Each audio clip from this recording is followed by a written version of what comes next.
பார்க்கவே அழகா இருக்குல்ல. சாப்பிட்டு பார்ப்போமா? வணக்கம், எல்லாரும் நல்லா இருக்கீங்களா? இன்னைக்கு தலைவாழை விருந்தில் ரவை பணியாரம் எப்படி செய்யணும்னு பார்க்க போகிறோம். இதுக்கு தேவையான பொருள் ரவை, மைதா, சீனி, ஏலக்காய், முந்திரி, எண்ணெய். அளவுகளை செய்யும்போது உங்களுக்கு நான் சொல்கிறேன், ஸ்கிப் பண்ணாமல் பாருங்கள், அப்போ தான் உங்களுக்கு புரியும். இந்த ரவை பணியாரம் ரொம்ப சாஃப்டாக பஞ்சு போல் இருக்கும். நான் இப்போ காப்படி ரவை எடுத்திருக்கேன். அதை நல்ல தண்ணி ஊற்றி 2 தடவை களைஞ்சிக்கோங்க. களைஞ்சிட்டு ஒரு 2 மணி நேரம் நல்லா ஊற வச்சுக்கோங்க. காப்படி ரவைக்கு காப்படி மைதா, அரைப்படி சீனி போட்டுக்கோங்க.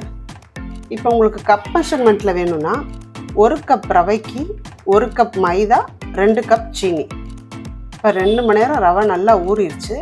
அதை நல்லா மிக்சியில் நைஸாக அடித்து ஊற்றிக்கிறோம். இப்போ மைதாவை லைட்டாக தண்ணி ஊற்றி கரைச்சிக்கிறோம். நல்லா நைஸாக கரைச்சி எடுத்துக்கோங்க. இப்போ மிக்சியில் அடித்த ரவையில் தேவையான அளவு முந்திரி போட்டுக்கோங்க. இதுக்கு முந்திரி கூடுதலாகவே போடணும். நம்ம பணியாரம் சாப்பிடும் போது ஒவ்வொரு முந்திரியாவது வரணும். அதோட ஏலக்காய் தூள் போட்டுக்கோங்க. நம்ம காப்படி மைதா, காப்படி ரவை, அரைப்படி சீனி போட்டிருக்கோம். இதில் காப்படி ரவைக்கு தகுந்த அளவு உப்பு போட்டால் போதும். ரொம்ப உப்பு கூடுதலாகவும் போட்டுறக்கூடாது, கம்மியாகவும் போட்டுறக்கூடாது. இப்போ மைதா, தண்ணி, சீனி எல்லாத்தையும் கலக்கி வச்சுருந்ததை முந்திரி பருப்பு, ரவை, ஏலக்காய், உப்பு போட்டுருக்கோம்ல, அதில் கலக்கிறோம். கரண்டியை விட்டு நல்லா கலக்கிக்கோங்க. இப்போ நம்ம ஊற்ற ஆரம்பிச்சிட வேண்டியதான். ஒவ்வொரு பணியாரமாக தான் சுட்டு எடுக்கணும்.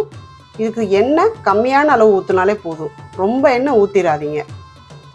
பொறுமையாக வேக விட்டுடுங்க. இந்த பணியாரம் ரொம்ப சாஃப்டாக இருக்கும். இது எங்கள் மாமியார் ஸ்டைலில் செஞ்ச பணியாரம்.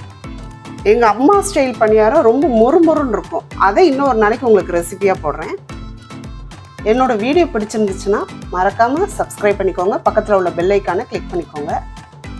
அப்போ தான் நான் அடுத்தடுத்து போடுற இன்ட்ரெஸ்டிங்கான வீடியோ உங்களுக்கு நோட்டிஃபிகேஷனில் வரும். இந்த ரெசிபி எப்படி இருந்துச்சுங்கிறத கண்டிப்பாக கமெண்ட்டில் செஞ்சு பார்த்து சொல்லுங்கள். வரலட்சுமி நோம்புங்கிறது சுமங்கலி பூஜை. நான் என்னென்னலாம் பிரசாதம் பண்ணியிருக்கேன் அப்படிங்கிறத ஷார்ட்ஸில் போட்டிருக்கேன், செக் பண்ணி பாருங்கள். இந்த மாதிரி நிறைய ட்ரெடிஷ்னல் ரெசிபிஸ் நம்ம சேனலில் அப்லோட் பண்ணியிருக்கேன், போய் செக் பண்ணி பாருங்கள்.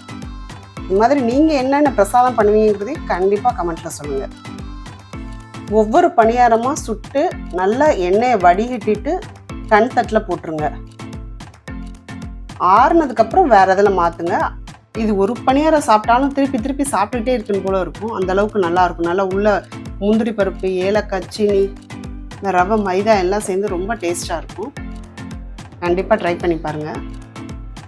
இது கொஞ்சம் பொறுமையாக ஒன்று ஒன்றா சுட்டு எடுங்க. நம்ம வடை செய்கிற மாதிரி அடுத்தடுத்து எல்லா சட்டி நிறையா பணியாரத்தை ஊற்றிட்டோம்னா எல்லாமே அப்படியே ஒன்று ஒன்றா தான் சுட்டு எடுக்கணும். அது மாதிரி எண்ணெயை சட்டி நிறையா ஊற்றிடாதீங்க. சட்டியில் காலளவுக்கு எண்ணெய் ஊற்றினா போதுமானது. இந்த வீடியோ உங்களுக்கு ரொம்ப பிடிச்சிருக்குன்னு நம்புகிறேன். பிடிச்சிருந்துச்சுன்னா லைக் பண்ணி ஷேர் பண்ண மறந்துடாதீங்க. மீண்டும் அடுத்த ஒரு நல்ல வீடியோவில் சந்திப்போம். அதுவரை அன்புடன் நன்றி, வணக்கம்.